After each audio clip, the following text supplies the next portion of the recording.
교수님께서는 학자시잖아요. 그래서 본인이 학자로서의 정체성을 어떻게 생각하고 계시는지 얘기를 듣고 싶습니다. 글쎄요, 뭐, 교육학을 하는 사람이니까, 뭐, 교육학자라고 이야기를 하고, 그럼 그 교육학자가 뭐 하는 사람이냐? 이러면, 일단 자기 자신이 좀 교육적으로 되려고 되게 노력을 하고, 이제 그런 걸 통해서 다른 사람들이 좀 더 이제 교육적으로 되고 싶어 하는 사람들을 이렇게 지원해주고, 도와주는 그런 사람? 근데 이제 거기서 이제 교육적인 게 뭐냐? 뭐 이러면, 뭐 보통은 조금 더 선하고 조금 더 착하고 그리고 좀 더 이제 자기 자신이나 사회의 발전이나 성장 발전을 이렇게 추구하는 사람 그런 사람들을 뭐 스스로 그렇게 돼야 되고 그러고 난 다음에 이제 그렇게 되고 싶은 사람을 지원해주고 도와주고 하는 그런 사람 이게 저로서는 스스로 생각하는 교육학자이자 내가 생각하는 나의 모습이에요. 학자이면서도 교육자로서의 면모가 더 많이 보이시는 것 같아요. 아니 뭐 그거는 뭐 이렇게 양면이 아니라 그냥 하나의 모습이고 어느 쪽을 이렇게 쳐다보느냐에 따라서 어떤 측면이 조금 더 강조될 수는 있겠죠. 아, 너무 좋은 말씀 감사합니다. 그렇다면 그 교수님께서는 학자 중에서도 평가와 관련된 연구를 많이 하시는 걸로 알고 있어요. 그래서 2월 달에 그 교수님께서 시나리오 관련해가지고 발표해 주셨던 내용이 굉장히 인상 깊었는데, 그 평가라는 연구 주제를 주로 택하신 계기가 어떻게 되실까요? 네, 근데 뭐 그 평가라고 하는 주제라고 하는 거가 사실 옛날부터 있었던 건 아니에요. 그러니까 일단 교육학이라고 하는 큰 주제에서 주로 다루는 거고 그 교육학의 큰 주제가 하다 보면 이제 꼭 그 일반적인 제너럴리스트 같은 느낌을 좀 주니까 그럼 그 중에서 특별히 조금 더 이렇게 관심 있게 보는 영역이 뭐냐 뭐 이러면 아무래도 이제 그 목표가 있고 내용이 있고 뭐 방법이 있고 평가가 있다라고 할 땐 목표나 내용이나 방법보다는 평가 쪽에 조금 더 초점을 두고 연구를 좀 많이 하는 편이고요. 뭐 돌이켜 보면 우리 이제 교육학이라고 하는 곳에 이제 전공이 되게 많은데 그 나머진 다 이제 그 교양 시간에 한 번씩 들어봤던 이름들이 좀 많아요. 뭐 철학이나 역사나 뭐 이를테면 뭐 이런 일인데 교육학 안에서 그래도 좀 밖에서는 잘 못 들어봤던 파트가 평가가 아니었나. 그래서 이왕이면 뭐 일반적인 그 부분을 어차피 공부해야 되면 약간 이렇게 조금 더 깊이 들여다볼 수 있는 파트 중에 하나가 다른 데서 잘 안 하는 것 같은 평가가 아닌가 이런 생각이 좀 들었고요. 예전에 우리가 이제 대학 다니고 그럴 때는 이 교사 자격증을 윤리교사 자격증을 줬어요. 우리 과가 그때는 윤리교사 자격증을 양성하는 과였어요. 당시에는 이제 윤리교육과라는 게 없었고 우리 과에서 이제 공부하면 교육학을 하면서 자격증은 도덕 윤리과 선생님이 할 수 있는 그런 부분이었는데 윤리 선생님이라고 하는 게 주로 다루는 게 이제 가치의 문제를 다루고 되고 그 가치라고 하는 게 결국 평가의 핵심이 가치를 따져서 값을 매기는 그런 차원이니까 당시로서 보면 이 교사 자격증과 관련되는 가치의 문제를 가장 그래도 깊이 있게 다루는 게 아닌가 이런 차원에서 평가에 좀 더 관심을 뒀던 것 같아요. 음, 뭔가 가치, 윤리 이쪽은 질적인 방법이고 평가는 양적인 방법이라고 이분에서 제가 생각을 해왔던 것 같은데, 교수님 말씀 들어보니까 이분법이 아니었네요. 되게 연관이 많이 되어 있는 부분이었네요. 뭐 사람들이 그 평가가 되게 양적이라고 생각하는 것 자체는 뭐 분명히 편견이 좀 있는 거고요. 선입견이 있다고 그래야 되나요? 이를테면 뭐 내가 좋아하고 또 계속 이야기했던 뭐 수행평가 뭐 이런 거는 기본적으로 질적인 거예요. 그거를 누군가가 어떤 활동을 하고 그거에 대해서 어떤 수행을 했을 때 그거에 대해서 평가하려면 양으로 드러내기는 너무너무 어렵고요. 대개는 이제 질적으로 분류를 한다든가 또는 그거에 대해서 어, 기술하는 거죠. 뭐 서술한다 그럴까요? 저 사람은 이런 방식으로 이렇게 해서 되게 창의적이고 독창적이다. 뭐 이렇게 설명하는 거지. 그거를 저 사람은 몇 점이다 이렇게 이야기하는 거는 기본적으로 그 본질에서 벗어날 때가 많아요. 그래서 우리가 데이터를 주로 이제 다룬다고 할 때도 그 데이터의 속성상 질적인 측면의 데이터도 되게 많고요. 양적인 데이터도 되게 많은 거예요. 그거를 둘 다 이렇게 융합적이고 통합적으로 봐야지 평가를 제대로 할 수 있는 거지. 어느 한 측면을 가지고 하면 아무래도 전체를 보기가 좀 어렵고 부분적으로 보는 일이 생길 수밖에 없겠죠. 그거는 뭐 분명한 것 같습니다. 감사합니다. 덕분에 통찰력을 많이 얻은 것 같아요. 뭐 다행이네요. 네. 그렇다면 교수님께서 많은 연구들을 해보셨을 것 같은데 이 중에서 제일 기억에 남는 연구라던가 가장 소중하게 생각하시는 연구에 대해서 여쭤봐도 될까요? 뭐 글쎄요, 뭐 다 소중하죠. 뭐 어느 손가락 하나가 뭐 이렇게 안 중요하겠어요? 뭐 전체적으로 보면 그래도 나름대로 이제 열심히 했던 부분이 그 한 파트는 수행 평가와 같은 이제 질적인 측면을 강조하는 평가에 대한 강조, 또 한쪽은 흔히 이야기하는 컴퓨터를 활용한 개별 적응 검사, 맞춤형 검사라고 하는 컴퓨터 어댑티브 테스팅 이런 쪽이 이제 거의 뭐 선도적인 역할을 하지 않았나 이런 개인적인 생각을 하고 있고요. 또 뭐 정책적인 측면에서 보면 뭐 다양한 형태의 뭐 대학 입시라든가 또는 학교 평가, 뭐 교육청 평가, 또 뭐 대학 평가, 뭐 이런 파트, 뭐 기관 평가를 포함해서 또 그리고 이제 강의를 평가한다든가 뭐 또는 프로그램을 평가한다든가 하는 평가와 관련되는 이 전반적인 부분에 대해서 그래도 지난 한 30년 동안 기초도 많이 닦았고 지금은 되게 이렇게 누구나 흔히 듣고 이야기하는 대부분의 개념들이 그 사이에 만들어진 일이고 그 사이에 시작돼서 지금 현재 아직 뭐 정착이 안 된 것도 있지만 정착돼 가는 과정에 그래도 그 보람을 느낄 수 있는 파트가 아닌가 생각해요. 처음에도 이야기했지만 그 측정 평가 전공이라는 게 원래부터 있었던 전공이 아니고 거의 만들어진 전공이라고 할 수 있는데 그 새롭게 만드는 일이 이제 결과적으로는 뭐 예전에도 있었지만 주로 이제 교육 심리하는 사람이 한다든가 뭐 교육 통계하는 사람이 한다든가 뭐 이런 개념이었지만 그게 이제 좀 더 체계화하면서 이 내용도 조금 가다듬고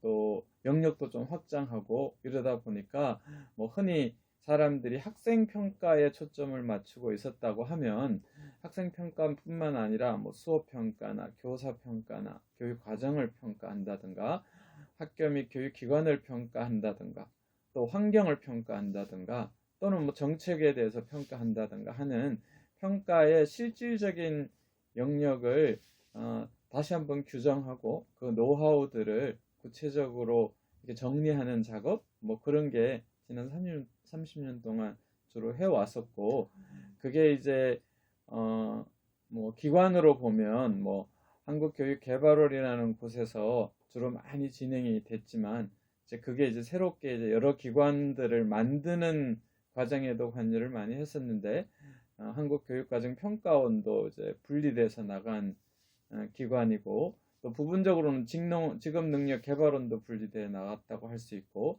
또 평생교육진흥원도 그쪽에 파트에서 빠져나간 부분이고 또 그 한국교육학술정보원도 원래 개발원에서 빠져나간 이제 기능이 빠져나간 부분이기도 하고 또 뭐 그 외에 육아정책연구소도 있고 청소년정책연구원도 있고 또 이제 그렇지만 이제 또 새롭게 그 한국교육개발원 안에 교육통계센터라고 하는 전반적인 교육 통계 데이터를 수집하고 분석하고 데이터베이스를 구축하는 작업도 물론 있고, 또 고등교육 기관에 대한 각종 평가라고 할까요? 뭐 교원 양성기관 평가라든가 또는 그 예전에는 뭐 대학 구조개혁 평가라고 그랬는데 요즘은 대학 그 역량 진단 평가 뭐 이런 개념으로 하고 있지만, 그런 다양한 것들이 지난 30년 동안 이렇게 만들어지고 정착되는 과정에서 뭐 그래도 나름 핵심적인 사람 중에 한 사람이 아니었나 이렇게 생각을 합니다. 저는 역사의 산 증인을 지금 인터뷰를 하고 있는 것 같습니다. 굉장히 영광입니다, 교수님. 네. 그러면 지금 최근에 하고 계시는 연구 주제에 대해서도 소개 부탁드려도 될까요? 뭐 지금도 여전히 뭐 예전에 해왔던 거를 뭐 지속적으로 이렇게 하고 있는 거는 뭐 자연스러운 현상이라고 생각을 하고요. 그런데 이제 지난 몇 년간 주로 우리가 많이 이제 논의하고 있는 부분 중에 하나가 뭐 제4차 산업혁명이라든가 이런 논의할 때 많이 언급하는 것 중에 하나가 빅데이터 분석을 어떻게 할 거냐 뭐 이런 논의도 많이 하고 있고, 또 OECD나 이런 쪽에서도 뭐 최근에 들어서 많이 이야기하고 있지만 미래 핵심 역량이라든가 뭐 2030 프로젝트라든가 이제 이런 논의들에 관련해서 뭐 빅데이터 분석이라든가 또는 뭐 미래 핵심 역량을 어떻게 측정하고 어떻게 증진하기 위한 프로그램을 어떻게 실현하고 현장에 적용해 보는가 이런 부분도 이제 상당히 많이 하고 있습니다. 우리가 이제 보통 생각하면 프로젝트 2030 그러면 최근에 이제 OECD에서 이야기하나 보다 이렇게 생각하는 분들이 있는데, 원래 2030은 노무현 정부 시절에 한국 교육혁신위원회에서 만든 타이틀이 교육 2030이에요. 교육혁신 2030.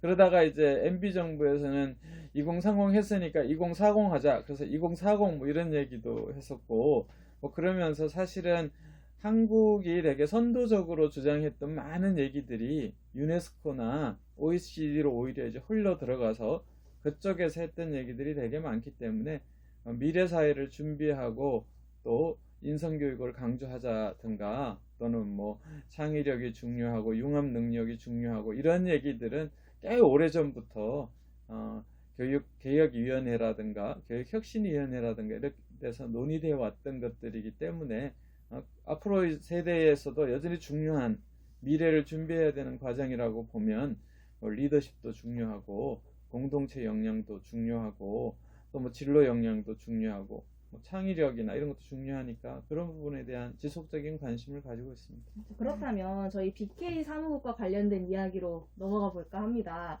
저희 BK 교육학과 사무국은 혁신과 공존의 교육연구사업단이잖아요. 예. 그래서 혁신과 공존이라는 단어에 대해서 교수님께서 어떻게 생각을 하고 계신지 인사이트를 얻고 싶습니다.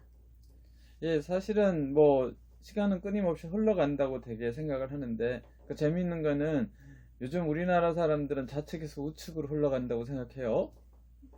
예, 옛날 사람들은 글을 우측에서 좌측으로 썼기 때문에 좌측에서 우측으로 흘러간다거나 아니면 위에서부터 밑으로 쓸 때는 시간은 위에서 밑으로 흘러간다고 생각한 경향도 있었어요. 그리고 이제 그 큰 강들이 되게 서쪽에서 동쪽으로 흘러가는 게 일반적이에요. 뭐 물론 이 남쪽에서 북쪽으로 흘러가는 강도 있지만 기본적으로는 지구가 서쪽으로 이렇게 돌기 때문에 큰 강들이 주로 이제 서쪽에서 동쪽으로 간다 뭐 이런 얘기도 하는데, 뭐 자전의 영향도 있지만 지구가 동그라니까 사실은 긴 강이 서쪽에서 동쪽으로 흘러간다는 게 그 지구본을 중심으로 해서 보면 얘가 이상하게 올라갔다 내려가는 느낌도 주거든요. 그죠? 그냥 이렇게 지구가 동그랗다고 생각하면 강이 이렇게 올라갔다 내려가는 거잖아요. 근데 이게 흘러간다고 생각하는 건데, 그 자리에서 보면 나전 쪽으로 가는 것 같지만 멀리서 보면 올라갔다 내려가는 느낌이지만 아무튼 흘러가고 있는 그런 일반적인 상식으로 보면 이렇게 중력과 자전과 공전의 합작품이긴 한데 높은 데서 낮은 데로 흘러간다고 생각하는 느낌처럼 뭔가 이렇게 움직이고 있다고 생각을 하면 그 뭔가 움직이는 그에 따라가는 게 일종의 적응의 개념이고요. 그 움직임을 만들어가고 창조한다고 생각하면 혁신의 개념이 좀 강한 거죠.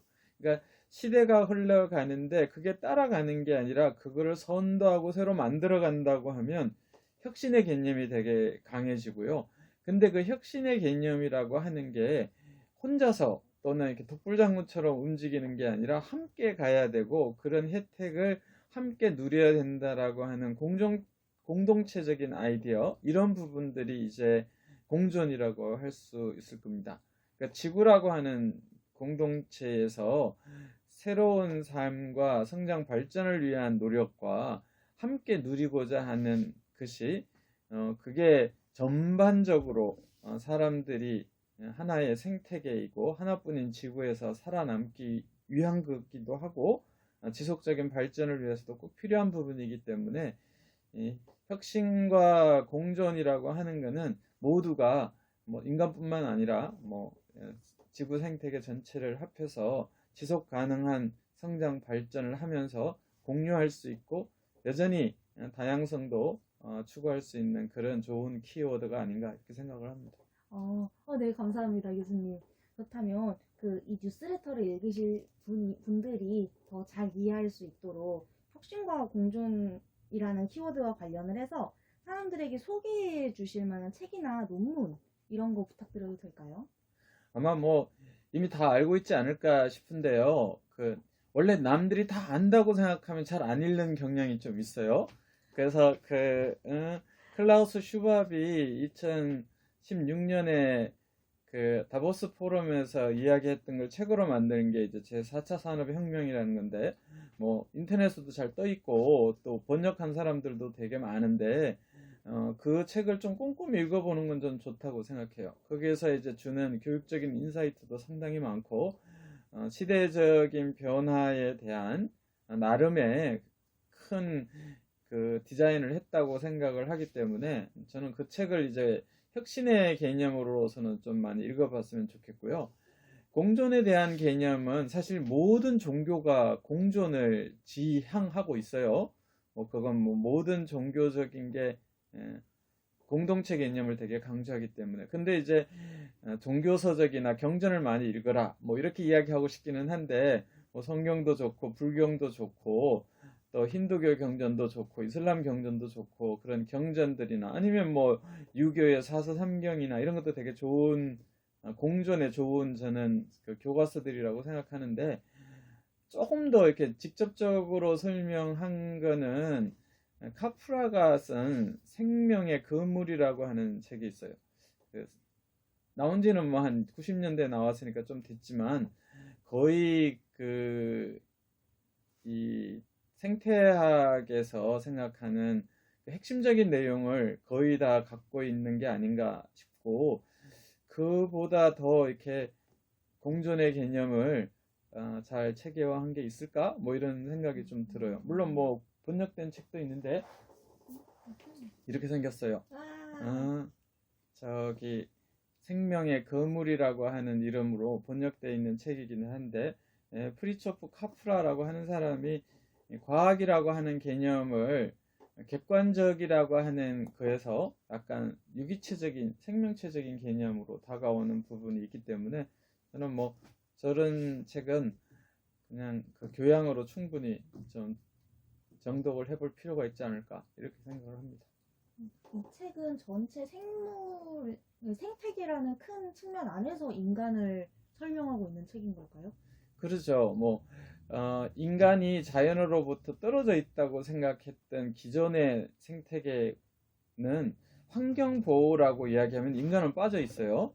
그러니까 인간이라고 하는 거는 여기 있고 인간은 환경을 관리하고 보호해야 되는 개념으로 이해를 했다면 약간 심층 생태학이라는 개념으로 인간과 동물과 자연적인 많은 그 식물이든 뭐 무생물이든 함께 이렇게 네트워크가 돼 있기 때문에 내가 잘 되는 거는 저쪽이 잘 되는 거고 저쪽이 잘 되는 게 내가 잘 되는 거지 나는 독립적으로 저걸 관리하고 보호해야 된다는 개념을 좀 벗어난 전체가 네트워크로 엉켜 있다라고 하는 거는 피라미드형으로 이렇게 관리하는 사람 따로 지배받는 사람 따로 이런 개념이 아니기 때문에 공존의 개념을 아마 가장 잘 정리한 책이 아닌가 이런 생각이 좀 듭니다. 저는 살짝 궁금한 게 그렇게 생태계 안에서 저희가 교육을 이야기를 한다면은 그런 공존이라는 큰 함의 안에서 교육을 어떻게 이해를 하면 좋을까요? 예전 같으면 내가 A를 B한테 가르치면 B는 받거나 안 받거나 네. 대충 받거나 대충 안 받거나 하는데 이 가르치는 내용이라고 하는 게 되게 객관적으로 있다고 생각했어요. 근데 이 네트워크의 개념으로 보면 A라고 하는 거는 내가 생각하는 거고 상대방에게 줄 때는 그 사람이 어떻게 받는지는 그 사람에서 받는 방식이 그 사람의 독자적인 그 역량이나 생각이기 때문에 절대 동일한 게 전달되거나 주고받는 그런 게 아니라 내가 생각하는 거와 저 사람이 생각하는 거의 모종의 그 복합적인 형태가 주고받거나 못 받거나 하는 일이 생기는 거예요. 그런데 그게 두 사람만 관계 속에서 일어나는 게 아니라 옆에 있는 C, D, E, F의 영향력이 함께 움직이기 때문에 되게 복잡해요. 그래서 그걸 이제 복잡계라고 그러긴 하는데 원래 복잡한 게 진실인데 단순화시키는 것 자체로 인해서 많은 경우가 위아래가 생기거나 경쟁이 생기거나 또는 분절된 거라서 본질을 파악을 못하게 하는 그런 일이 생기기 때문에 교육이라고 하는 것이 나 혼자 상대방의 뭘 전달해서 주는 구설 같은 것도 아니고 상대방도 기다렸다가 구설을 받을지 말지 그러니까 구설을 받는데 뛰어가서 내가 적극적으로 받을지 아니면 가만히 있어서 소극적으로 받을지 이런 개념은 여전히 뭔가 주고받는 게 존재한다고 생각하는 건데 그보다는 훨씬 더 네트워크적으로 이루어지고 복잡하게 움직이기 때문에 단순화시킨다든가 뭐 죽게 말게 뭐 이런 개념으로 접근하는 것 자체가 주정관계를 형성한다든가 또는 그 차별적인 경쟁을 한다든가 하는 개념으로 접근하게 되니까 훨씬 더 위계관계가 분명해지고 주고받는 관계로 이렇게 만들어지면 엄청나게 많은 부분들이 이 지배복종 관계와 또 이제 보호해주고 안 해주고의 관계처럼 일어나는 일들이라서 그렇게 되면 결국 진정한 의미의 공존이 성립되지도 않고 실제로는 그런 형식이 진짜인데 인위적이고 조작된 방법으로 구축하는 거기 때문에 지속 가능하지도 않다. 이제 이런 개념들이 좀 강하기 때문에 교육의 상호작용, 공동체 의식 이런 부분이 되게 강조되는 거라고 할 수 있을 것 같습니다.